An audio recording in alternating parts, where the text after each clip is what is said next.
चलिए चलिए जेटली साहब ऐसे करते हैं, इस बात को आगे बढ़ाते हैं। आप मुझे एक बात बताइए कि इस बार बीजेपी किसके नाम पे वोट मांगेगी, मोदी साहब के नाम पर या खट्टर के काम पर? देखिए, मोदी साहब के नाम पर, मनोहर लाल जी के काम पर, पारदर्शिता पर, ईमानदारी पर। मैंने एक प्रश्न उठाया था, अभी जाके सबसे पूछे। तो अकेले आप खट्टर साहब के काम पे मांगिए ना, मोदी साहब का नाम क्यों इस्तेमाल कर रहे हैं अगर इतना विकास किया है? एक प्रश्न मैंने किया था, इन सबसे सिर्फ एक बात पूछिए, क्या आपके नेता ईमानदार हैं? एक प्रश्न पूछ के आइए सबसे जाकर। ईमानदारी का सर्टिफिकेट चाहते हैं? मैं केवल ये बात पूछना चाहता हूं, जो भी आपने इनसे क्वेश्चन किया कि आप किसके नाम पे वोट मांगेंगे, मैं कहना चाहता हूं 5 वर्ष में इन्होंने 156 वादे किए थे। 156 वादों का क्या हुआ? क्या हुआ महंगाई का? आज प्याज 70-80 रुपए किलो है। क्या हुआ सिलेंडर का जो 900 रुपए है? क्या हुआ पेट्रोल डीजल के लिए? ये कहते थे हम सस्ता कर देंगे, आज 70-80 रुपए डीजल पेट्रोल बिक रहा है। जी बोलिए, माइक पे बोलिए। इनके 154 वादे हैं, इनसे पूछो, ये बताओ कौन कौन से वादे इन्होंने पूरे किए हैं जिसके नाम पे ये वोट मांग। आप ये बताइए कौन कौन से पूरे नहीं किए? आप ये बताओ, इन्होंने बोला 2 करोड़ यूथ को जॉब मिलेंगे। जितने यूथ खड़े, नौकरियां मिली आपको? नौकरियां मिली? इन्होंने बोला जो वृद्ध हैं उनको हम लोग तीर्थ यात्रा कराएंगे। कराई किसी वृद्ध को यात्रा? इन्होंने बोला मेडिकल सुविधा 2 लाख तक की आपको फ्री मिलेगी। मिली आपको? इन्होंने बोला एम्स की तर्ज के ऊपर हम 2 मेडिकल हॉस्पिटल बनाएंगे। मिले हरियाणा को? इनके वादे गिनने लगोगे तो वादे ही वादे और झूठ के पुलिंदे। हाँ बोलिए। पटियाला जी, सबसे बड़ी बात है आज हरियाणा प्रदेश बेरोजगारी में नंबर 1 है। हमारा जो प्रदेश है, बिना पर्ची खर्ची के नौकरी मिलती है अब तो। बेरोजगारी में 28.6% है, जो पूरे देश में नंबर 1 है बेरोजगारी में हरियाणा। ये आंकड़े हैं, ये हम नहीं बोल रहे हैं, ये आंकड़े हैं जो बताते हैं। इसी तरह गैंगरेप की अगर बात की जाए तो ये तो एनसीआरबी का आंकड़ा है 2018 का, पूरे देश में नंबर 1 है हरियाणा। एक मिनट, इन्होंने हमारे हरियाणा प्रदेश में कोई एक मेडिकल कॉलेज बनाया हो तो बता दें, एक भी यूनिवर्सिटी बनाई हो तो बता दें, एक भी थर्मल प्लांट कोई लगा बिजली के लिए तो बता दें। ठीक है, जनता से पूछ लेते हैं, एक एक करके पूछिए, एक एक मैं शब्दों पे नियंत्रण रखिएगा।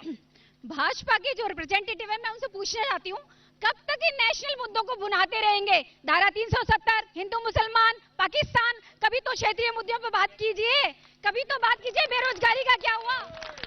सर ये हमारा हरियाणा है, ये कांग्रेस, ये भाजपा, ये इनेलो, ये सारे अलग है, पर जब खाने की बात आती है तो सारे इकट्ठे होते हैं। क्या बात है? सवाल पूछिए। सवाल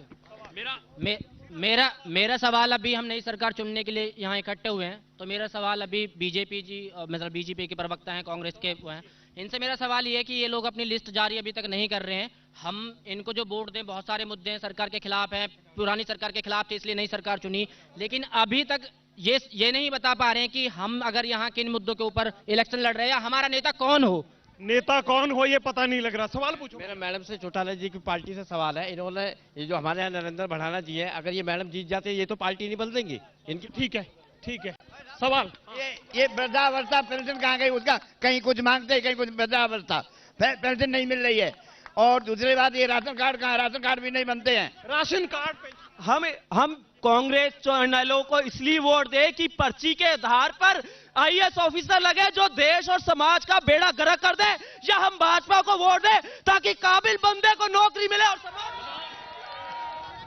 एक बुजुर्ग ने सवाल पूछा, कहते कि हमें राशन कार्ड पे कुछ नहीं मिलता है, राशन कार्ड नहीं मिल रहे हैं, पेंशन नहीं मिल रही है। उनको बताइए आपकी कब पेंशन मिलेगी उनको? देखिए, सबकी पेंशन मिल रही है, अब तो ऑनलाइन सिस्टम है। ये क्यों कह रहे हैं? मैं अब, क्योंकि एक व्यक्तिगत किसी ने उठ के बताया, मैंने आपको बताया, इस प्रदेश की जनता ने, बुजुर्ग हो, महिला हो, बच्चे हो, सभी लोगों ने आस्था इसलिए जताई है कि जिन चीजों के लिए उनको जाकर सरकारी दफ्तरों में रिश्वत देके अपने काम करवाने पड़ते थे, आजकल ऑनलाइन व्यवस्था, इवन हमारी एफआईआर तक भी अब ऑनलाइन दर्ज की। इनके यहाँ ऑनलाइन काम होते हैं, आपके यहाँ पर्ची खर्ची चलती थी। पर्ची खर्ची कोई ऑनलाइन नहीं होता, ये केवल ड्रामेबाजी है। ये हमें बताएं कि कितने फरीदाबाद में काम हुए, धरातल पर कितने हुए, ये बताते क्यों नहीं?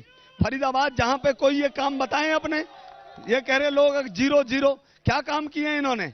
क्या कितनी नौकरियां लगाई हैं ये बताएं हमें। वो बुजुर्गवार ठीक कह रहे थे, 25 लाख राशन कार्ड इन्होंने खत्म करने का काम किया। गरीबों के जो बच्चों को और सुविधाएं मिलती थी वो इन्होंने खत्म करने का काम किया। ये जवाब दें हमें। मैडम आपसे एक सवाल हुआ था, कहते कि अगर आपका कोई लीडर अब यहाँ लड़ेगा चुनाव, वो पार्टी नहीं बदलेगा, इस बात की कोई गारंटी है? मैं अपनी गारंटी देती हूँ, अगर जनता ने चुनकर भेजा विधानसभा में, एनआईटी 86 की जनता के लिए एक दिन लड़ूंगी और काम करके दिखाऊंगी विधायक काम कैसे करवा सकते हैं। ये वादा मेरा अपनी जनता के साथ। पार्टी टिकट दे रही है आपको? बिल्कुल दे रही है सर, की बात है? की बात है सर। और इस बार अगर एनआईटी 86 की जनता ने भेजा तो आप यकीन मानेंगे एनआईटी 86 की जनता मान जाएगी कि कोई विधायक आया था फरीदाबाद में काम करवाने के लिए।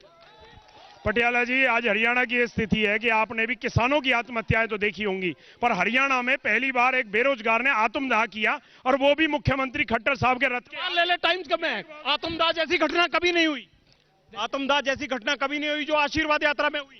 देखिए जल्दी जल्दी, वो एक इंसिडेंट था, मैं उसके ऊपर टिप्पणी नहीं करना चाहता, लेकिन अभी इन्होंने एक प्रश्न उठाया था, मैं उसका जवाब देता हूं। आपने कहा बुजुर्ग का राशन कार्ड, इस प्रदेश के अंदर मरे हुए लोगों को पेंशन दी जाती। एक मिनट, ये कह रहे हैं कि जिसने आत्मदाह किया, आग लगाई, वो एक इंसिडेंट था, लेकिन इनका मुख्यमंत्री कहता अपने कार्यकर्ता से तेरी गर्दन काट दूंगा, ये भी इंसिडेंट था क्या?